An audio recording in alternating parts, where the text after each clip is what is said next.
Hello guys, কেমন আছেন? আশা করি ভালো আছেন, ভালো থাকেন এই কামনা করি।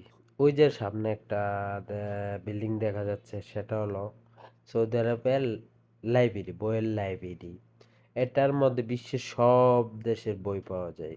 এটার মধ্যে বিশ্বের কোনো দেশের বই পাওয়া যাবে না এমন কোনো কথা নেই, সব দেশের বই পাওয়া যায়। তো আমি আছি সৌদি আরবে, রিয়াদে। তো এটা হলো সৌদি আরব রিয়াদের রাজধানীর সিটি। এটাকে বলে সৌদি আরব বলে এটাকে অলায়া বলে। তো আমিও দেখ দিয়ে যাইতেছিলাম আমি কাজের সাইডে। তো যাওয়ার পথে আপনাদের দেখানোর জন্য একটা ভিডিও করলাম। বিদেশ বলতে উঁচু উঁচু বিল্ডিং, কোন দেশের বিল্ডিংটা উঁচু, দুবাইয়েরটা বড় নাকি সৌদি আরবেরটা বড় নাকি ওমানেরটা বড়, এগুলি নিয়ে ওরা সবসময় একটা কন্টেস্ট মধ্যে থাকে। তো ওই যে দেখা যাচ্ছে উপরে তীরের মতন, সেটাও একটা বিল্ডিং। এটা অনেক সুন্দর দেখতে।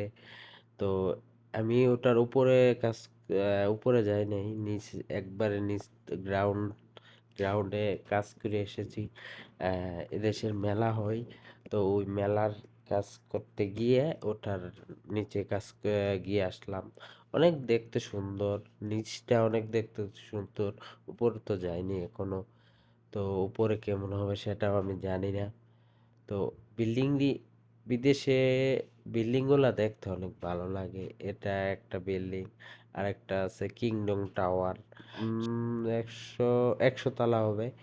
তো এটা কম, ওইটা আরো বেশি। সৌদি আরবের আরেকটা জিনিস আমার কাছে অনেক সুন্দর লাগে, সেটা হলো রাস্তার মাঝখানে খেজুর গাছগুলা অনেক সুন্দর লাগে।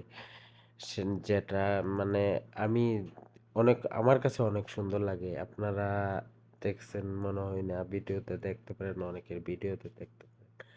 এদেশের রাস্তার মাঝখানে খেজুর গাছগুলা অবশ্যই থাকবে, অবশ্যই অবশ্যই খেজুর গাছ থাকবে। আর এদেশের বিল্ডিং এর অভাব নাই। ওই যে দেখা যাচ্ছে একটা বিল্ডিং। বিদেশ অনেকের কাছে ভালো লাগে, অনেকের কাছে খারাপ লাগে। তো ওই যে দেখা যাচ্ছে সেটাকে বলে কিংডম টাওয়ার। অনেক দেখতে অনেক সুন্দর, ভালো লাগে দেখতে। তো এটার মধ্যে এখনো যাই নাই, বা এটার সাইডে বাইডে এখন যাই নাই। যদি কোনোদিন যাই বা উপরে উঠি, তখন আপনাদের ভিডিও দেব, চেষ্টা করব ভিডিও করে আপনাদের মাঝে দেওয়ার জন্য। ভালো থাকবেন, অবশ্যই লাইক, শেয়ার এবং কমেন্ট, সাবস্ক্রাইব করবেন। আপনারা সাবস্ক্রাইব, কমেন্ট, লাইক, শেয়ার করলে আমারও উৎসাহ বাড়বে ভিডিও করে দেওয়ার জন্য, ভালো ভালো ভিডিও।